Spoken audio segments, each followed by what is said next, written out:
If you ask everyone in the world if you want financial freedom, 100% of the hands will go up, yet only 3% of people actually achieve it. And I think a lot of that is down to the average life expectancy in the UK is 75 to 77 years old. And the average pension pot is somewhere between 87,000 and 110,000 at retirement age. When you retire at 65, you've got 12 years to make that money last. It works out to about 600 to 900 pounds a month. And I'd quite like to live beyond 80 as well, which makes exactly it right.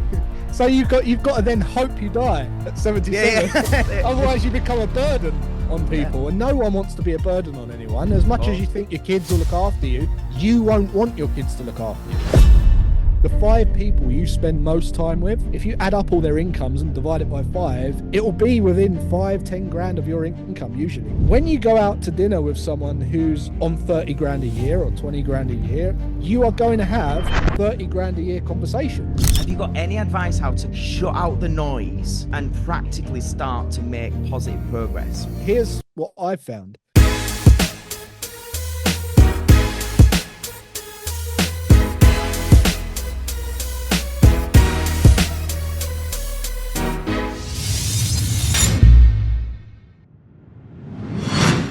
Hey everybody, and welcome to this episode of the Success School podcast. I just want to say thank you so much for being here and taking time to listen to the show today. And I also just want to make sure you are aware that my whole mission with this podcast is to be able to give people access to conversations that are going to enlighten, they're going to inspire, and they're going to give you the information needed to genuinely start to live a happier, a healthier, and a more fulfilling life. But here's the thing, I am just one man. So that's really, really hard to get a lot of people to be positively impacted when I'm doing this alone. So I'm just going to ask a little favor. And I know you're probably sick of hearing this. You probably hear it on every podcast you listen to.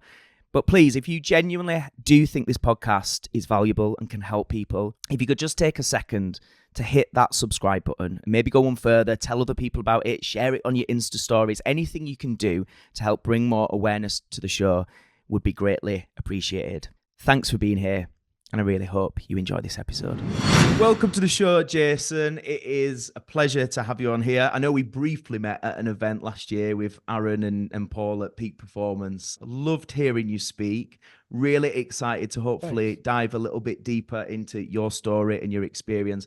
And I kind of want to just go straight in because I know you speak a lot about financial freedom. So let's start there. I want to know, what is your definition of what financial freedom actually is? And if somebody's listening to this now and they're like, oh my God, I want financial freedom, please help me. What would be your guidance in terms of setting them on the right path? Absolutely. Great question. And this is something that I think kind of separated me from a lot of people who are on this quest for financial freedom. In fact, if you ask a million people, in fact, if you ask everyone in the world if you want financial freedom, chances are most of the hands will go up, 100% of the hands will go up, yet only 3% of people actually achieve it. And I think a lot of that is down to not actually knowing what it is, because it's like, yeah, if you want to lose weight, it's like if you don't define how much weight you want to lose, you just kind of just coast along and you don't actually ever reach the goal. So when I was about 21, I tried to define as clearly as possible what that picture would look like. And it really ultimately comes down to 2 different phases. So financial freedom, if you imagine it in 2 phases, phase 1 being financial independence. And that's where you can have bring in the enough money to cover the lifestyle costs that you need to have the experiences that you love for you and your loved ones, regardless of a parent, partner, spouse, dependent, guardian, boss, geographical location, or a job, right? So that is a very binary phase. There's people probably in this room who are that or aren't that, all right? So financial independence, that's basically controlling your own destiny, controlling your own income to have the experiences you want. And then financial freedom, the kind of final phase, is being able to maintain that income regardless of you, the market, your motor skills, or even mortality. So you can die and still bring in that income to have those experiences. So that's total financial freedom. And that's kind of a scaling in phase, right? So it just depends, how you scale your lifestyle and what you want, and that kind of is a forever growing thing. But ultimately, financial freedom is being able to have income come in via leveraged income streams where you don't have to exchange your time or space for that money, and that money will pay for your lifestyle experiences that you truly love. I'm not talking about keeping up with the Joneses and all that. I'm talking about like what actually inspires you.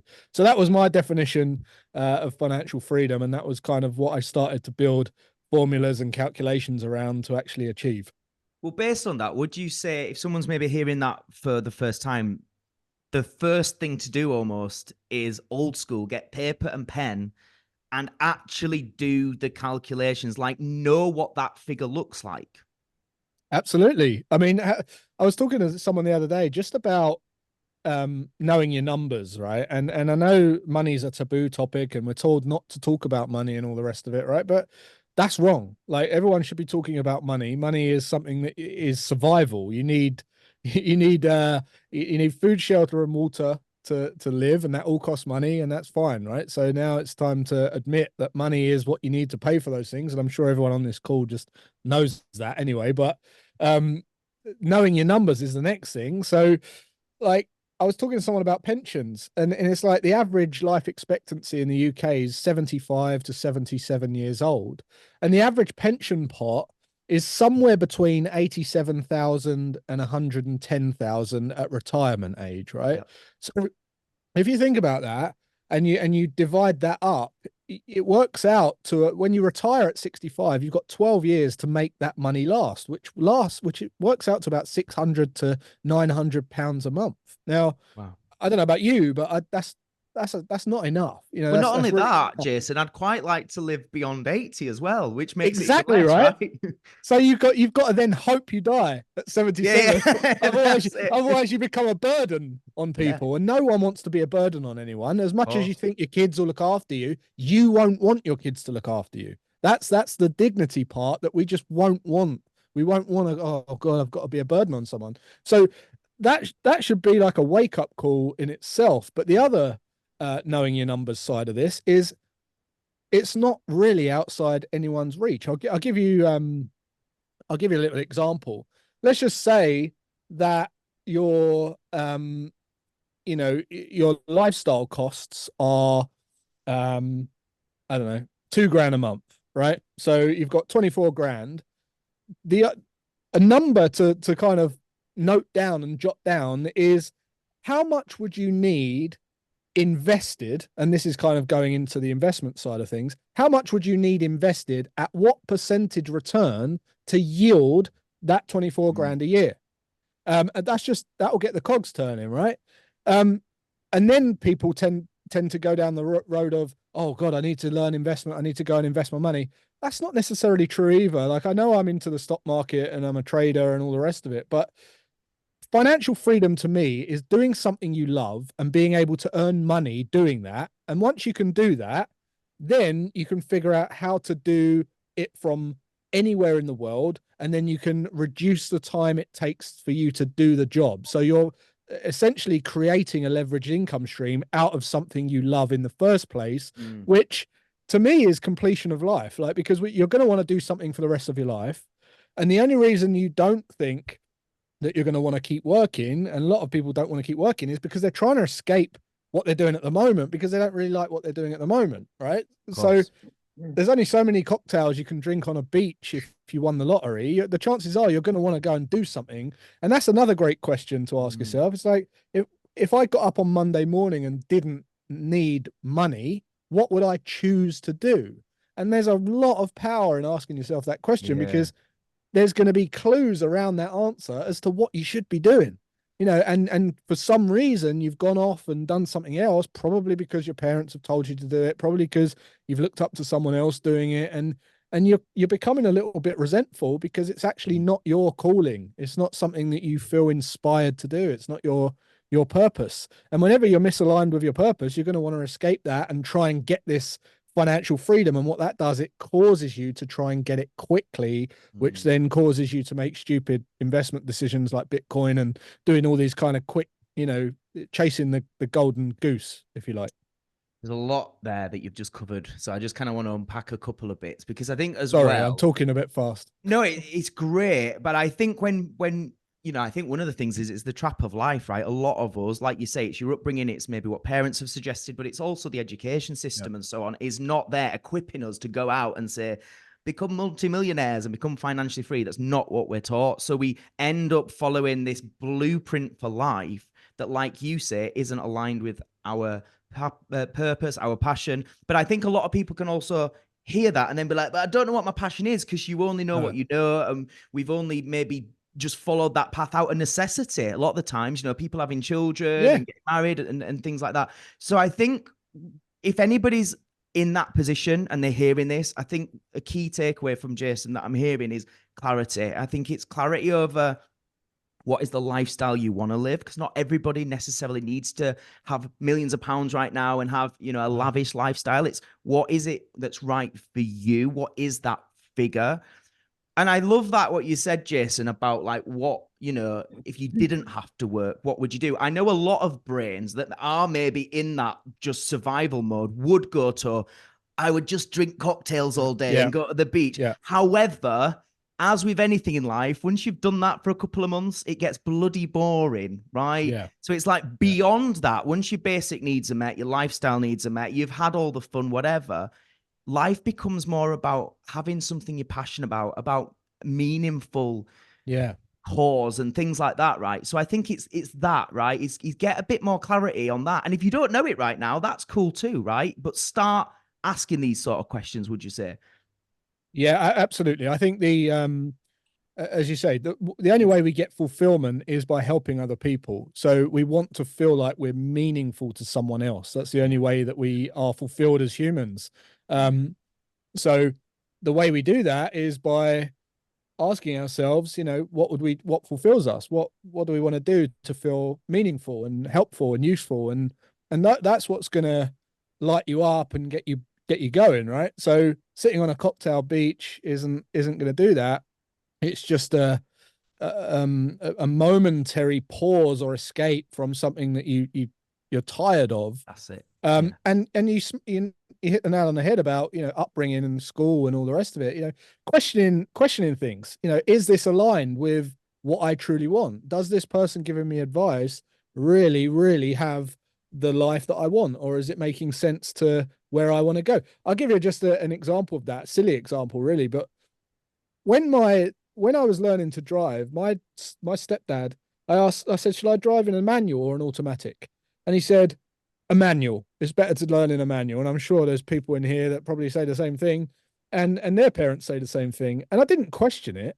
His reasoning was, then you can drive both cars, right? I don't like driving. I don't care about driving. I passed my test. It took me longer to pass. Therefore, I spent more money on lessons. And I've driven an automatic car since the day I passed my test. And now all cars are going automatic. So just because someone said it, it's only based on what they believe is the best route forward. So if you're not questioning it, and if I did question it and I said, you know what, I might want to drive automatic cars and manual cars, and that probably is the best way. Great, but I didn't care. But because I didn't question it, now I'm a little bit resentful that I had to spend longer learning and spent more money, and now I drive, so that's a silly example, really. But people just take information from people who don't have the results that they want, don't have the life they want, don't have the same value system as them, and they just run with it. So they go to the college, go to the uni, go to do the job, do this thing, do that thing, and it dictates a lot of our decisions, which ends up with resentment. And then you get to about 35, late 30s, you start trying to reverse engineer your life back to what you should have done in the first place, doing night school or doing some course outside of your job, or trying to learn some skill that you should have learned years ago because you always wanted to do it. Well, there's the clue. And going back to what you said about a lot of people don't know what their purpose is, some really, really great exercises that you can do is, first of all, just flick through your phone on your photos, and there'll be some kind of theme on everything that you decide to take a photo of. I'm not talking about the WhatsApp groups. I'm talking about like the mountains, or you might be animals, or it might be your kids, or it might be like guitars, it might be music, it might, and there'll be themes there that will give you good clues as to what was pulling you on that path, what path you should be on. Another set of questions is like, what would you do on a Monday if you woke up and didn't need money? What do you spend most of your disposable income on? What do you bring up in conversation the most? What do people know you for and rely on you for? And if I ask them, they say, oh, we got to ask so and so this because they're that person. Are you the football guy? Are you the sports guy? Are you the mountain guy? The mechanic guy, right? They ask you these questions because you're known for it, because you change the conversation to it when you're out with them and stuff like that. So those sorts of questions, if you ask those questions, you'll start to see a theme and a pattern emerge. And that is, if you could make money doing that, and I'm here to tell you that you can make money doing anything now in this amazing world that we live in, you've won the game as far as I'm concerned. Literally everything. And I just want to say to people now, like, for a lot of you listening, if you just pause and rewind 100 times and keep coming back to those questions, like, and work on those questions, that could change the course of your life. Like what Jason has said already, because I think it's so often we just consume information, and we get a gist and we get a generalization. So I do want to say, especially if you're listening to this live now, remember to come back to this and don't go any further almost until you've got, as best as you can, clarity over those points that Jason's mentioned. So important. Yeah, absolutely. I was just going to say there, you touched upon the kind of advice you were given, and I've heard you speak before about your background, and I think a big thing we can learn from, a lot of what shapes us all is our background, and I think a big thing that hopefully we'll touch on a little bit more tonight is the mindset when it comes to finances and achieving wealth and so on. So I'm just interested if you could maybe share with us maybe a few key points from maybe your upbringing that you think are a pivotal part in why you chose to go for financial freedom. And I believe, if I'm not mistaken, became financially free at 29. Is that right? Yeah, that's right. Yeah, 29 years old, I had enough money coming in via semi-passive income streams to cover my lifestyle costs that I'd acclimatized at that particular time. So walked away from jobs and all the rest of it. But yeah, my upbringing definitely shaped that. So first of all, I want to say this. I believe that what you perceive to be missing as a child becomes your highest priority and value. So for me, I grew up on a council estate in South London in a place called Morden.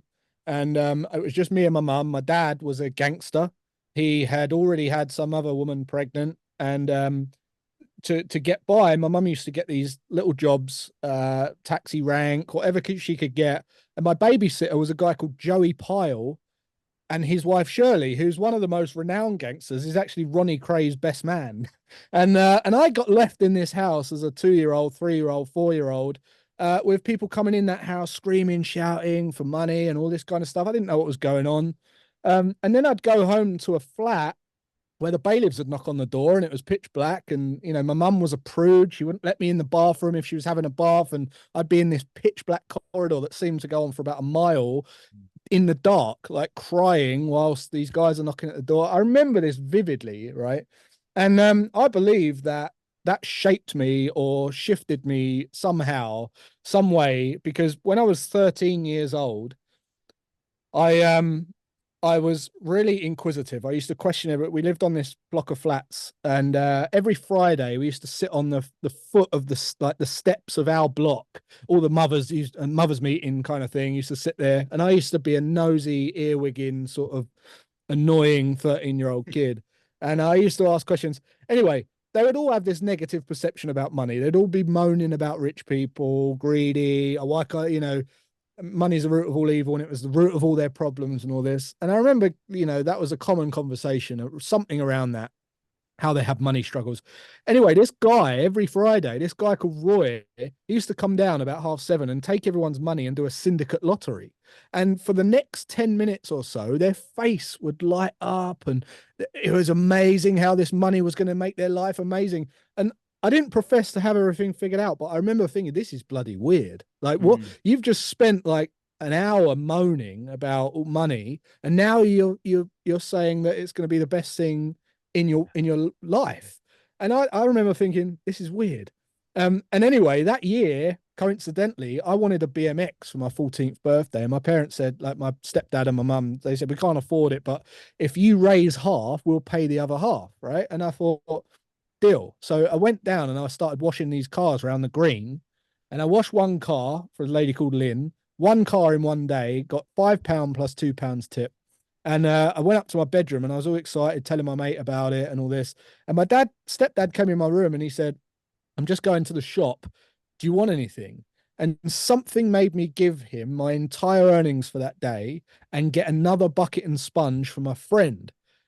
And the next day, we washed 4 cars. And within 4 weeks, I had 4 friends washing cars, and I wasn't washing the cars. I was just knocking on the doors and getting the money and making the sales. And it was like, honestly, it was like I'd just discovered fire. I had this big 60,000 foot view of like the estate going, this is why people don't like money because they're not using it properly. Because if you use the money this way, it's actually given me more freedom to do what I enjoy and do less of that washing the cars. And I'm getting paid, like I'm getting more money for it. So it was like, wow, that was a real pivotal moment in my life. It was a big turning point because I took that then into my work. I've got two questions that brings to mind because there's similar themes. I'm sure you'll agree, Jason, that you hear these similar themes with a lot of people that have become wealthy.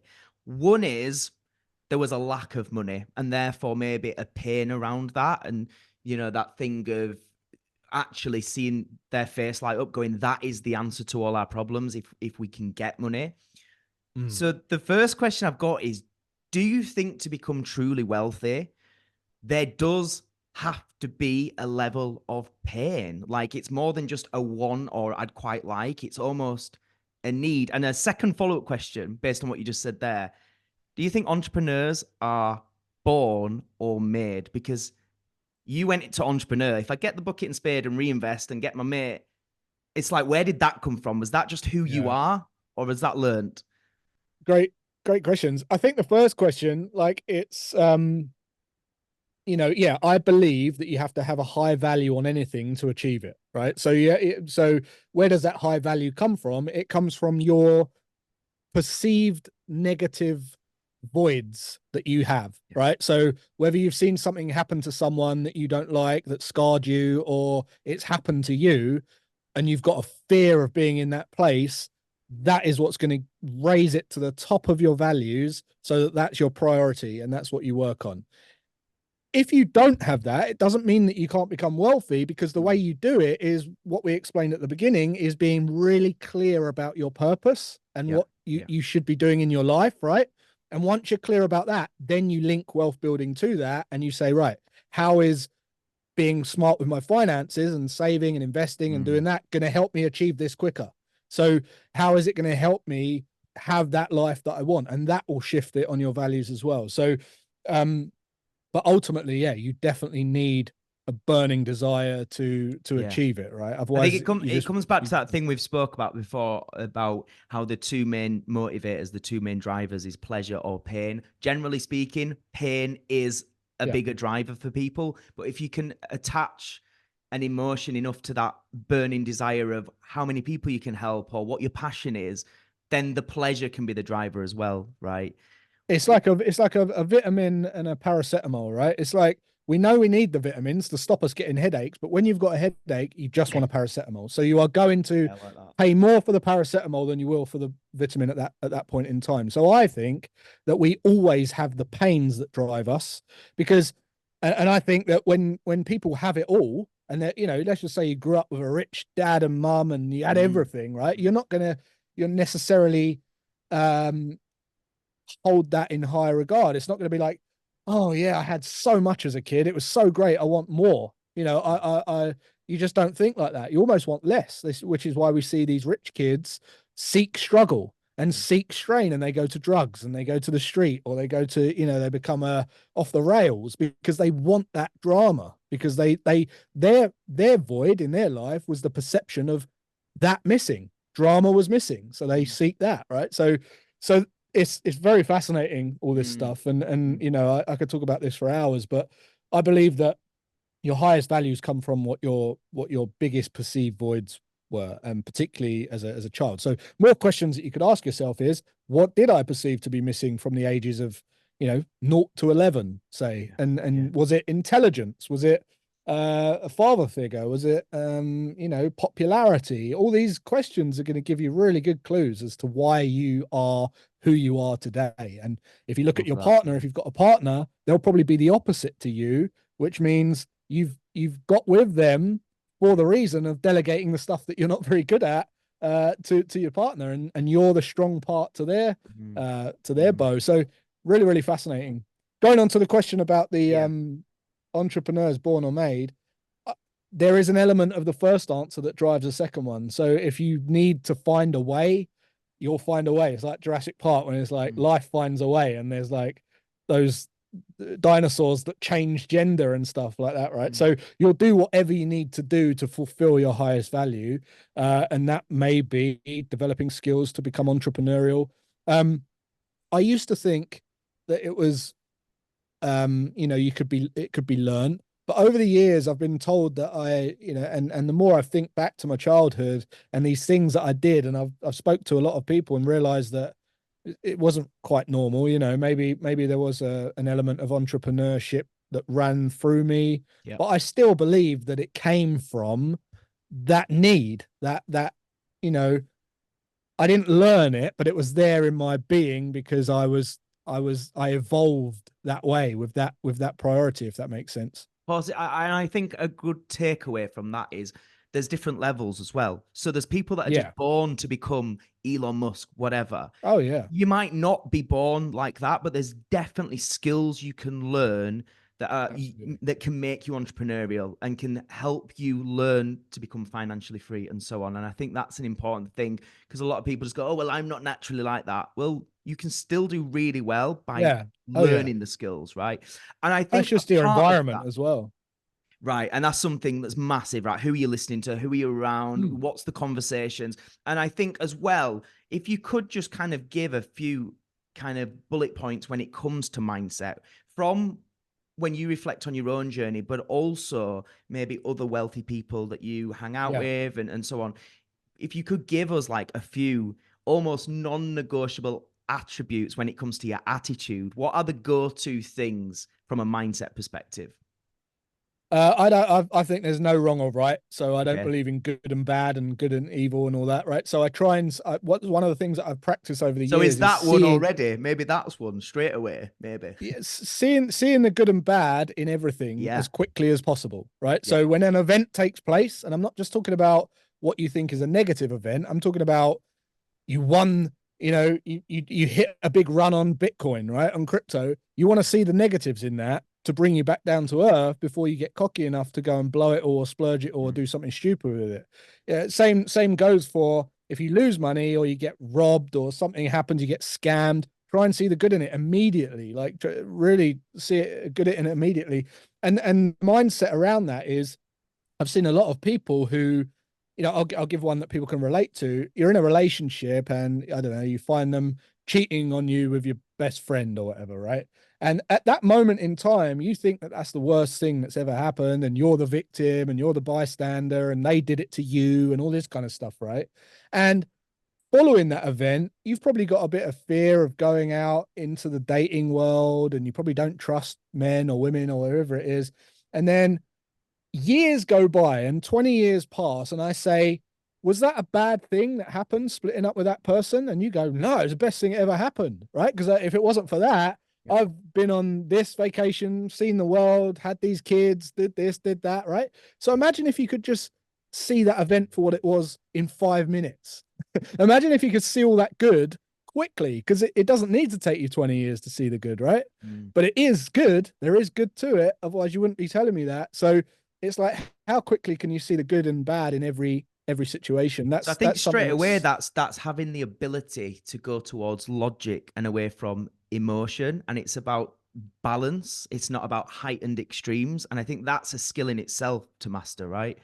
yeah, absolutely that. So in what I do for investing and trading and all the rest of it, I can't get, blown away with the fairies when I have a big win, or depressed every time I take a losing streak. That will just I want to maintain a permanent level output uh every day, because I know that if I maintain a permanent level output over a long period of time, I will approximate a certain return, and the probabilities are stacked in my favor. If I'm all over the place, I don't know what I'm going to be bringing in from one month to the next, right? So the way you do that is neutralize your feelings towards positive and negative events. That's helped me massively.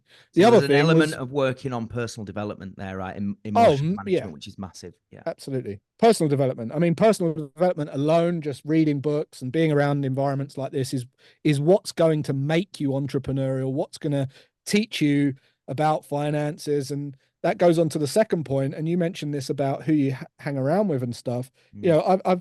I've heard people like Tony Robbins say that you are the five people you spend most time around. And I've done my own studies on this, and I've found it to be pretty bang on in terms of income, right? So if you add up like the five people you spend most time with, if you add up all their incomes and divide it by five, it will be within 5, 10 grand of your income usually. And people kind of brush that off or don't see it as a big thing. But here's what I've found: when you go out to dinner with someone who's on 30 grand a year or 20 grand a year, you are going to have 30 grand a year conversations, right? And there's nothing wrong with that. But I'm just saying, every problem that they've overcome, every tax efficiency that they've worked out, every financial strategy they've worked out has approximated them to get 30 grand a year. So you're going to have 30 grand a year conversations in terms of problems, strategies, solutions. Mm. If you try and increase that, and you increase the overall income of the people you hang around and converse with, you are naturally going to have different conversations. There's going to be different problems that people have overcome. There's going to be different tax efficiencies, different income strategies, different easier ways to do things. And the reason for that is because the more people earn, typically, more people value wealth building and freedom, have become masters of delegation. So they've worked on developing the strategies that allow them to do less of things that they don't like and get paid more money. That's what I've found. So just by like being aware of who you're talking to, who you're listening to, and what the average of those five people's income is, you can start to appreciate, right, this is why I've been earning this amount of money, because I'm having these conversations. When you're out for dinner with them or you're out conversing with them, ask yourself, what am I getting out of this conversation? What's in this for me, seriously? Or have I just been a shoulder to cry on over the last 5 times we've met? Or, have I got anything? Is there any reciprocation here? There's nothing wrong with being that ruthless. There really isn't. You've got one life, and you've got to live and die with no regrets and no resentment, as far as I'm concerned. And the way you do that is, fair exchange, give and get at each level that you're on. Sorry, I went off on a bit of a tangent. No, I love that. I love that. Yeah, because it also made me think gossiping as well. If you're around gossips and just bitching and moaning and bringing other people down, and also if on some level you quite enjoy that, you need to really dig deep on that and go, why am I getting joy from that? Like you say, there's one life. Yeah. Why does it fulfill me going, oh my God, have you seen what so-and-so did on Facebook? Yeah. Like, hang on a minute. That's the level of conversation. Well, there's a clue to the level of results and the level of money that's in your bank account right now. What you find with gossip, it's just the same conversation over and over again. Like every time you meet, it's the same round of like, you got to start zoning out to that. Completely.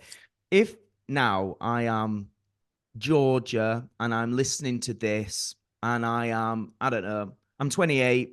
I've done a job I don't particularly hate right now. And I'm hearing what you're saying. I'm like, this all sounds inspiring. And I get the thing about finding my passion and asking better questions and so on. But when it comes to the practicality, I am inundated every time I go on TikTok and Facebook and somebody's telling me Forex, somebody's telling me that will get financial freedom. Other people are saying it's property. Other people are saying you need to become a coach, even though you've not been coached yourself, but just become a coach and sell high ticket. And now we're just overwhelmed. So we've got the inspiration from listening to Jason, but when it comes to the practicality of finding my thing and my passion, have you got any advice how to kind of shut out the noise and practically start to make positive progress? Yeah. So obviously those questions and things that I mentioned earlier, and going through your phone and figuring out what it is you love, or if you've got a job, here's the key. Write down all the parts of the job that you love, right? And would choose to do. I'm sure there'll be one or two things. And all the things that you just have to do or should do or get to do, right? It's like, what do you love doing about the job, and what do you not like doing about the job? If you've got a business, write down every task that you're doing. If you're self-employed, and score it on like what you love most and what you're good at, down to what you hate most and what you're not good at. Nice. So for me, like I'm literally not good at communication with team and managing team. I'm not one of those people. I've just, I just don't, I'm not good at it. Right. So I know that's my weakness. So I just, delegate it. So the idea is that you have this list, and now it's like, how much would it cost me to delegate that? Or how can I delegate that? Either in the workplace, or how can I pay someone to do that? Because here's the thing.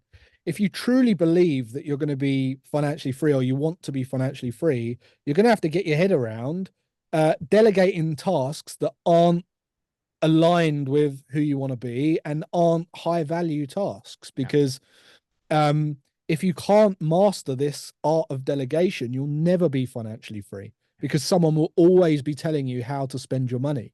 Someone will always be, let's just give you the example of, I won the lottery on Monday morning, right? And it's 100 million and I can do whatever I want. Guess what? I can't just go to someone, book my holidays for me, do this for me, do that for me, because I haven't ever delegated it. So therefore I've got to go and look online still, and do all that, and do all the parking at the airport and doing all this stuff, because I've never put a system in place to ever delegate it. Therefore I can't teach anyone it.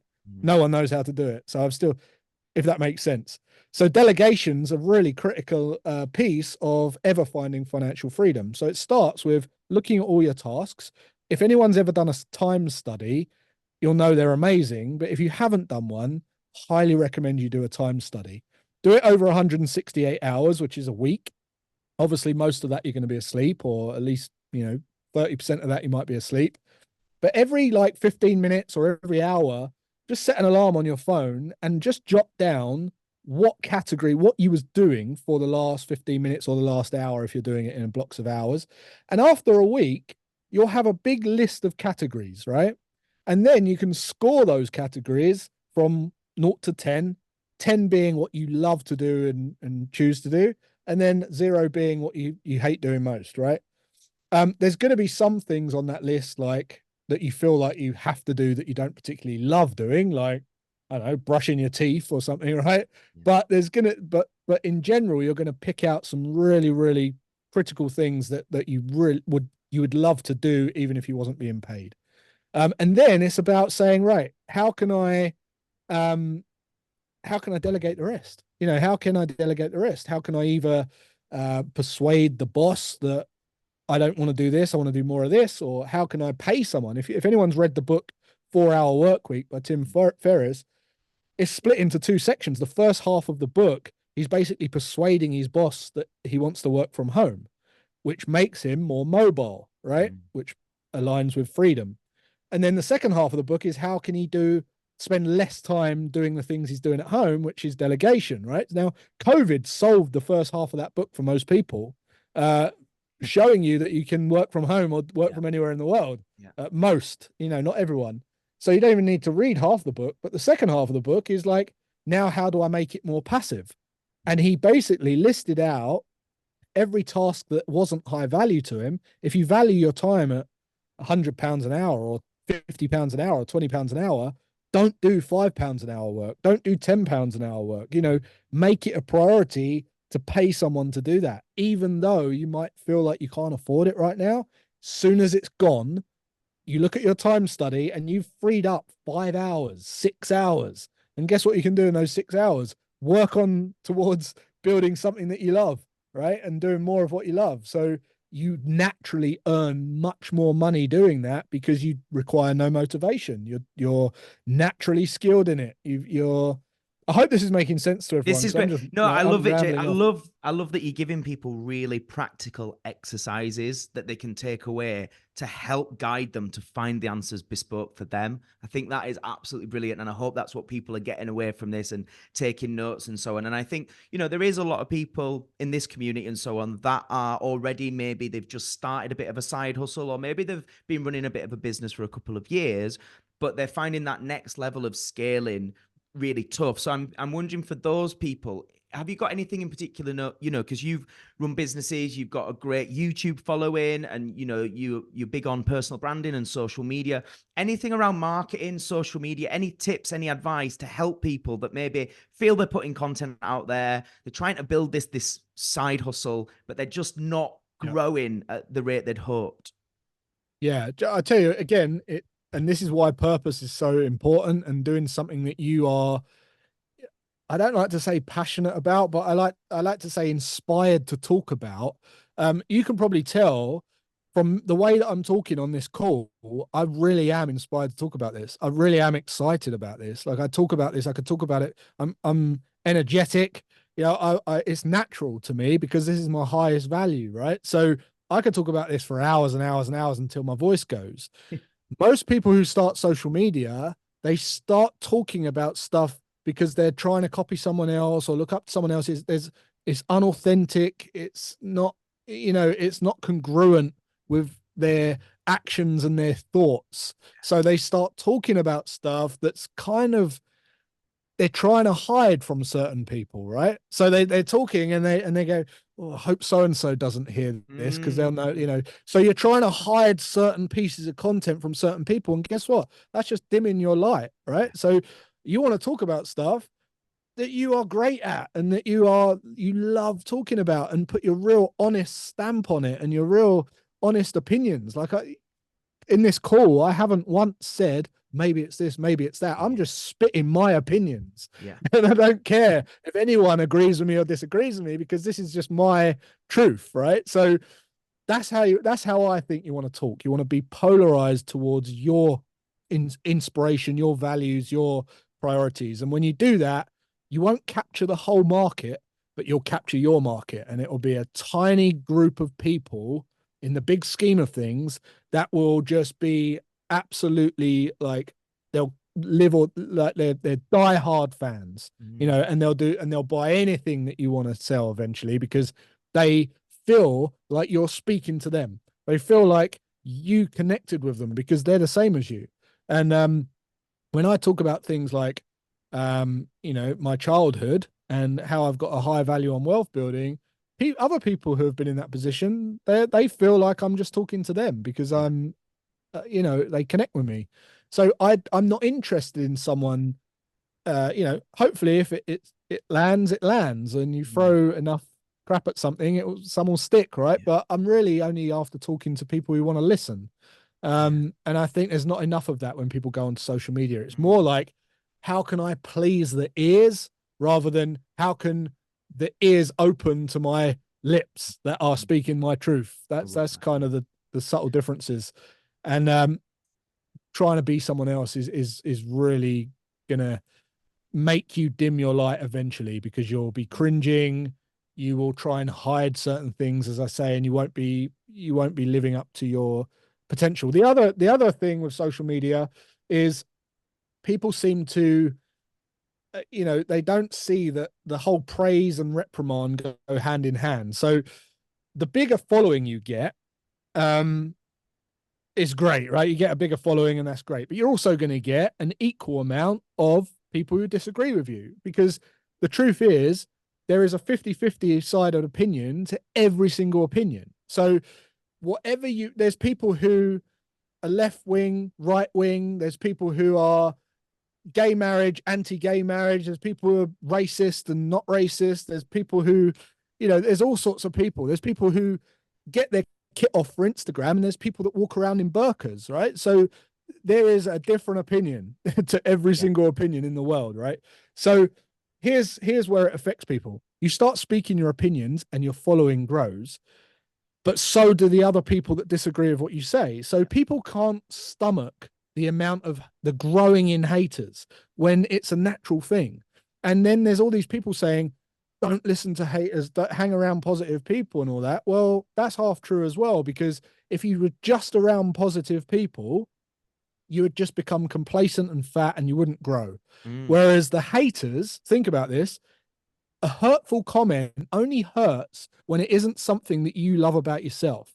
So when you're spitting out content that isn't quite congruent with you or authentic, and they go, this guy's a phony, they don't know about that. It might hurt a little bit, because you might go, you know what, that is true. Yeah. It really only hurts when it's true, or, you haven't loved and owned it about yourself. So another reason to be authentic, but another reason to just embrace the haters, because they're the ones that help you grow. They're the ones that actually, I see them as mechanisms. It's like, oh, did that hurt? Didn't it hurt? Well, it did hurt a bit. Why does that hurt a bit? It hurts a bit because, what I said, actually, I didn't back up enough. And I knew my business was a little bit flimsy on that side. So perhaps I should fix that. I've been meaning to fix that for a while. That's why it hurts. It doesn't hurt because they're a hater, right? Yeah. They're there to serve you. And again, it's seeing the good and the bad in all those situations as well. It acts as feedback, doesn't it, for you to feedback. consider? And sometimes it is just nonsense, and you can just see. But again, and I heard a quote recently that nonsense doesn't hurt, does it? Nonsense doesn't hurt. So, exactly. Whatever. But I think also there is a level of maybe personal development and resilience and self-awareness and self-confidence that needs to be built to be able to accurately assess that. Other people would just, even if it is nonsense, just take it on and be like, and fall apart. So I think I heard a quote along the lines of something like your general success will never be what was the actual quote? But it was the meaning of it was, you will never be more successful than the level of personal development you've done. It's kind of like the two go hand in hand. I agree. I also say you never want to grow your money quicker than your mindset, because you'll squander it. But it's dead right. It's bang on. And here's how it really affects people. As they grow, the number of people that disagree or reprimand you, you're not going to be able to stomach. So that's why, like, if you're let's just say that you've got, you're a manager of a little business, 3 people, and there's 3 people that like you, then there's probably no one that really dislikes you in that business. You grow to 10 people, there might be 2 people that don't like you in that company. You grow to a CEO level, and there might be 100 people that don't like you. You grow to a president, and there's thousands of people that can't stand you. They hate you. And it's like, how many people can I stomach that hate me? That seems to be what makes people dim their light again. And it's like, oh, I can't take it. And that's when you have to really be clear about what it is you're after in your life and what's important to you. And you just keep talking about it, and you just don't worry about. And that's when you're going to connect with the most people. That's when you're going to have the biggest impact on any social media platform. Jason, this is great. I want to just get in a few more questions if we can before we start wrapping up and head over to the Q&A. One subject we've not touched upon that I'm interested in is, you are successful in business, in trading, but you're also a father, and you're trying. There's always levels. But you're also a father, and I'm just interested in how you manage that, the home life, the, different wants and different needs, and does work-life balance exist? And also attached to that question, this idea of this hustle culture, is there a level of, no sleep and hustle that is required for great success, or is it nonsense? Oh, wow. That's a massive question. Sorry, we need a couple of hours. Yeah, we do need a couple of hours. First of all, the kids, I didn't want what I had for them. So I wanted them to have a different life. Then there's the balancing act of making sure that they value money and wealth building without feeling like spoiled little gits, who just don't value anything and become lazy. And there's that great saying, good times create weak people create tough times create strong people, and strong people create good times. And it's this cycle, right? So when you're born into it and you got it handed to you, you want struggle, everything turns to crap, right? Which I think we're kind of seeing in the world a little bit at the moment. And then it takes a big revolution of that cycle to shift, to then get good leaders in place again and make it right again. So there was all that going on. But some of the kind of practical things that I did with my kids was I always taught them. I never just gave them pocket money. What I did is, if they wanted something, let's just say they wanted £10 for a computer game or something, I would say, well, I tell you what, I'll give you £50, right? But you have to do this one job. And I would pick a horrendous job, like a job I didn't want to do. And it was always paid on completion. So there's no time for money. Like, there's no hourly rate. You can learn, you can do this thing as quick as you like. It has to be done 100%. If you do it 99% and then say you can't be bothered anymore, you don't get any of the money. And what that taught my kids was, one, there's always a job that you can do that's painful for someone else and they're willing to pay more for you to do it. Two, the bigger result you get for someone is you're going to get paid more, right? Three, you get paid on results and not hourly rate. You never exchange your time for money. Four, he was like delegating stuff. So like he was actually learning to influence his brother to help him so that they could get it done quicker by saying, look, when I get this game, you can play it, we can play it if you just help me do the thing.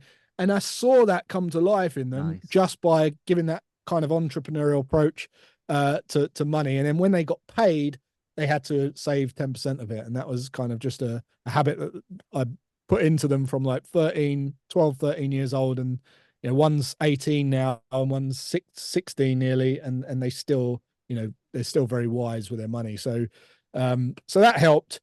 In terms of the second question, geez, I mean, work-life balance. I think, what is that? I mean, you should be doing things that you love, and you should have people around you that have bought into who you are and what you love doing, and you give them the space to do what they love and what they love doing. And the ultimate family unit, in my opinion, is a life where there's balance towards like how much time you spend together, but also what everyone else is doing in their own lives, and are they fulfilling that to the fullest? Because everyone, I'll give you an example. I see a lot of people, they say, I should be spending more time with so-and-so, or we should be doing more things as a family. And that might be true. But what you find most of the time is everyone wants to do what they want to do. Everyone wants to be doing what they want to do. Now, for some people, that might be spend time with the family. For some people, it might be learning piano, right? Some people might be playing computer games, but you need to get balance on giving everyone enough space to do what they want to do, and then have the enjoying the time together and having, set times together. That seems to have worked for us. And, we're now in a position where we have that just about right. And I'm not saying that it's easy doing that, but one of the things that helped me, another practical tip, and this is going to sound out there for some people, but here's my story. I used to go to the office and work when I had a job, and it didn't matter what time I got home at night. If I got home at 11 at night, I was still the hero, right? The dad's the hero. When I was in a position where I didn't need to go out and I had a little office at home, the moment I stepped in the office, I was deciding to ignore the family. Right? Oh, he's going in there. I've been here all day. Like, I've been for 15 years working till 10 at night. Yeah. Now I'm just slipping in the office for half hour. I'm ignoring you, right? So, so where does that come from? And what helped us is, like, we've all got stuff to do. We all want to do stuff. And we got a planner up on the wall, and we all took a colored pen, and it was Monday to Sunday. And it was like, right, everyone write in what they want to do in the week. Like, what blocks of time do you want to spend doing certain things for you? And it was like walking, gym, and, reading, blah, blah, blah, blah, blah, walk the dogs, all this kind of stuff, see my friend for a coffee. And then everyone had clarity over like what everyone wanted to do. So it was like, great. now we can look forward to all these times that we can spend together, and we know that they're not in the middle of something. Because my kids were walking around like zombies, not knowing if they could talk to me because I was like doing a Zoom call or something, and it just gave absolute clarity to everything. It's like, right. And then people actually look forward to those times where it's like, yes, we've got a family dinner on there, and we've got family. I mean, we've always spent time at dinner together, no technology and all that. That's been and I think that just goes back to my childhood as well. But yeah, for me, that's worked. For us, that's worked. I love that. And I think yeah, we've it got a comes great. back to that old school thing that, when it comes to any relationship, whether it building a business, whether it be managing your teams, whether it be an intimate relationship, family, children, it's like communication is key. And it's It like just is. getting the right things communicated in the right way at the right time. And having, again, it comes back to one of your initial points, which is clarity. When everybody is clear, Yeah. that's what enables relationships to blossom. Jason, this has been brilliant. I'm mindful of the time, and I really want to make as much time as possible for people to jump in with the Q&A. So just to sort of finish off the main podcast, as it were, Jason, thank you so much. I'm just interested if Oh, thanks for people have having me. heard. No, thank you. If people have heard about you for the first time and they maybe want to follow you and see more of your content, where's the best places they can find you?